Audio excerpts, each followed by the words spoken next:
In one city, on one night, two human beings made opposite choices. A young woman goes for a run in Central Park. A group of teenage boys surround her. They don't need money. They're not high. They're not starving. They drag her into the bushes and destroy her life, purely for fun. A few hundred miles away, a plane crashes into an icy river. People are drowning. One man keeps passing the rescue line to strangers. He saves life after life until he disappears under the water himself. Same species, same planet, same nervous system. So what makes one person torture for fun and another die for strangers? Most self-help videos tell you you just need more discipline, better habits, better mindset. Cool. But if that actually worked, you wouldn't still be procrastinating on the same things you swore you'd fix 3 New Year's Eves ago. So in this video, I want to show you something much simpler and way more uncomfortable. Every decision you make is controlled by just 2 things: pain and pleasure. That's it. Why you stay in toxic relationships, why you don't launch that business, why you keep saying I'll start on Monday. You're not lazy, you're not broken, you're just wired, and someone or something has been doing the wiring for you. By the end of this video, you'll know why you don't really follow through, how advertisers and politicians literally program your decisions, and how to flip the wiring so the things you say you want become the things you actually do.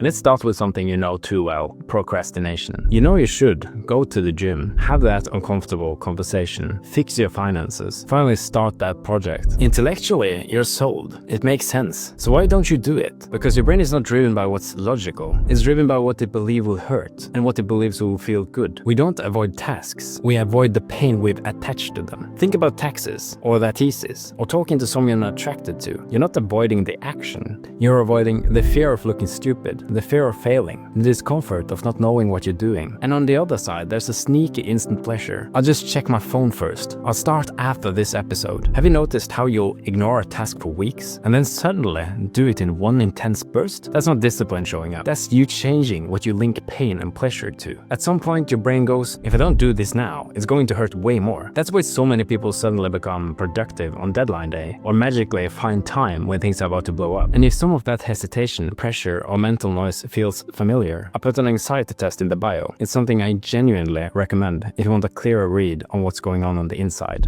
Let's look at 2 extreme examples. On one hand, imagine a billionaire who's obsessed with winning, owning the biggest buildings, the flashiest toys, beating everyone else in the game. On the other hand, imagine someone like Mother Teresa, walking through sewage and slums, caring for dying people nobody else wants to touch. Different lives, different values, but under the hood, the same operating system. Both are being driven by pain and pleasure. One links massive pleasure to winning, owning, being number 1, and massive pain to being second place. The other links massive pleasure to relieving suffering and massive pain to seeing people in misery and doing nothing. Your destiny is shaped by what you learn to associate pain to and what you learn to associate pleasure to. This is the scary part. Most of these associations are not conscious. They come from what you saw your parents do, the kids you wanted approval from, the teachers, heroes, and celebrities you admired. Random moments that burned into your nervous system. For example, maybe as a kid, every time you spoke up, you were shut down or laughed at. Now speaking up equals pain, so you stay quiet.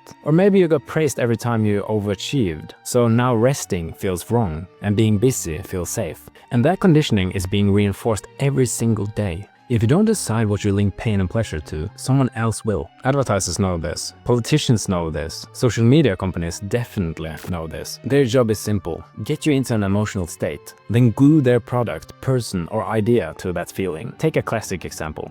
A massive pop star in a soda commercial. You see the music that you love, the crowd, the energy, the fantasy. Right when your emotions peak, boom, logo. Product, tagline. They're not selling sugar water, they're selling a feeling. Your brain goes, soda, this is a vibe. Same with perfume ads that barely even show the product. It's all sex, mystery, luxury, and then a 1-second shot of a bottle. Politicians do the same thing, but with pain. Attack ads don't just say, I disagree with my opponent. They show crime footage, pollution, economic collapse, then face off the opponent. Name, maybe one quote out of context. Why? Because people will work harder to avoid pain than to chase gain. If a candidate can make you feel that voting for their opponent is danger, you'll move. Now, zoom out. It's not just ads. It's the feed you scroll, the influencers you watch, the slogans on repeat. Every day you're being nudged. What to fear, what to desire, what success looks like, what failure feels like. If you don't run your own inner advertising agency, the world will do it for you. Let's bring this back to your life. Most people make decisions based on short-term pain and pleasure. This cake feels good now. This workout feels bad now. This difficult conversation feels horrible now. But the things you actually want, health, deep relationships, financial freedom, creative success, all live on the other side of some short-term discomfort. Anything valuable requires you to walk through a small door of pain to access a big room of pleasure. Dieting, saving money, starting a business, being vulnerable. In the moment your nervous system screams, "This hurts, make it stop!" So you trade long-term health for short-term comfort, long-term freedom for short-term security, long-term confidence for short-term avoidance. Then 3 years go by and you wonder why nothing changed. The good news?